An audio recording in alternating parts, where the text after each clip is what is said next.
L'objectif, c'est d'avoir le plus grand nombre de produits de la Réunion dans les assiettes des consommateurs. Mais il y a encore quelques espaces où nous voyons bien que la lutte que nous devons avoir, c'est de lutter contre les importations de produits qui nous viennent du bassin océan Indien ou même au-delà du bassin océan Indien et qui, pour certains produits, ne respectent pas les normes européennes. Nous avons bien sûr la colonne vertébrale qui est la canne à sucre, mais nous voyons bien aussi que ces structures d'exploitation doivent se diversifier si elles veulent perdurer dans le temps. On se diversifie à travers l'élevage. Nous avons aussi une forte diversification dans le maraîchage.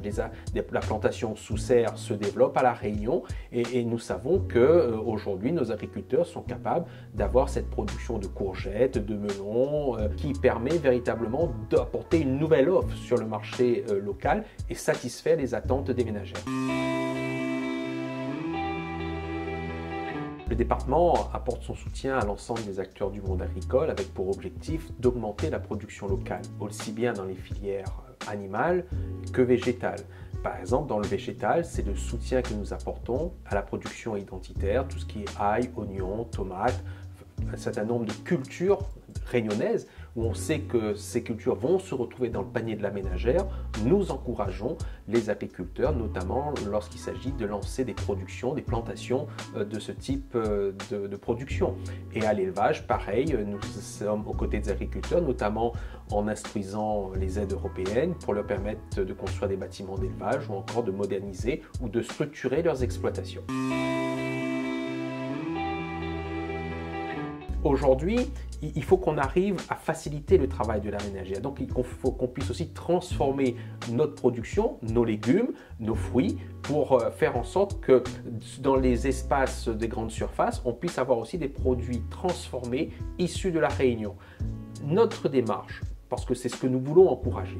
Nous voulons véritablement différencier ces produits de la Réunion. Faire un label produit 100% Réunion. C'est clairement identifier les produits de la Réunion qu'on va retrouver sur les marchés forains, mais également dans les produits agro-transformés. Nous avons engagé une procédure qui vise à mettre en place des périmètres agricoles et des espaces naturels. Ce sont des périmètres qui sont figés sur chacun des territoires communaux, mais cela se fera uniquement avec l'accord des mairies concernées. Pour tout ce qui est viande fraîche, tout ce qui est œufs, il est possible d'atteindre le 100% production locale. En production fruitière et maraîchère, ça reste extrêmement compliqué puisque nous sommes soumis aux aléas climatiques. Il y a aussi un autre élément qui doit être pris en considération, ce sont les différentes contraintes qui nous sont opposées aujourd'hui en termes de réglementation sur, par exemple, l'utilisation de produits phytosanitaires. Il faut rappeler que nous sommes dans un climat tropical où les agressions, je dirais, des bactéries est très forte. Donc il y a aujourd'hui à trouver, je dirais, l'équilibre entre l'agriculture biologique qui produit sans doute plus sainement mais en moins grande quantité qu'une production raisonnée pour pouvoir essayer d'apporter le maximum de produits sur les étals. Cet objectif de dire qu'on peut faire du 100% frais est atteignable, mais ça restera, je dirais, quelque chose d'assez aléatoire en fonction des périodes climatiques. Quand vous subissez par exemple 2 cycles en l'espace de moins de 15 jours, forcément, en termes de maraîchage, on se retrouve sans produits frais pendant un certain nombre de temps. Nous aurons toujours besoin sans doute d'avoir un peu d'importation. Nous avons à côté de chez nous un grand pays qui s'appelle Madagascar, qui pourrait être le provendier de l'océan Indien et donc de la Réunion. À Madagascar, on pourrait produire des hectares et des étendues de maïs, par exemple, qui pourraient venir fournir nos éleveurs à l'île de la Réunion. Les phénomènes de pandémie, de crise sanitaire qu'actuellement la crise russo-ukrainienne montrent combien cette relation nord-sud est extrêmement fragile. Je prône aujourd'hui une forme de coopération agricole de l'océan Indien, en essayant d'avoir une coopération sud-sud pour aussi limiter le bilan carbone des produits que nous mangeons. Il y a aussi un secteur où aujourd'hui il faut absolument que l'industrie agroalimentaire se positionne. C'est sur la restauration collective. Quand je parle de restauration collective, je ne m'arrête pas uniquement aux écoles, aux collèges ou au lycée. Je pense par exemple au milieu hospitalier, au paramédical, aussi bien la prison, l'armée, tous ces secteurs qui utilisent en grand volume des produits de l'agriculture.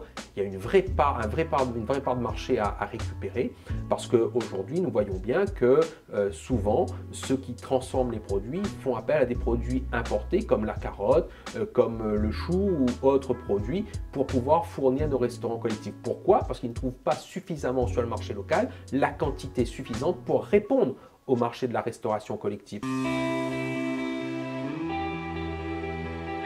Je dis souvent, nous prend une tête d'ail pour mettre dans une sauce sardine, une tête d'ail de Chine, et nous prend une tête d'ail de la Réunion, le goût n'est pas pareil.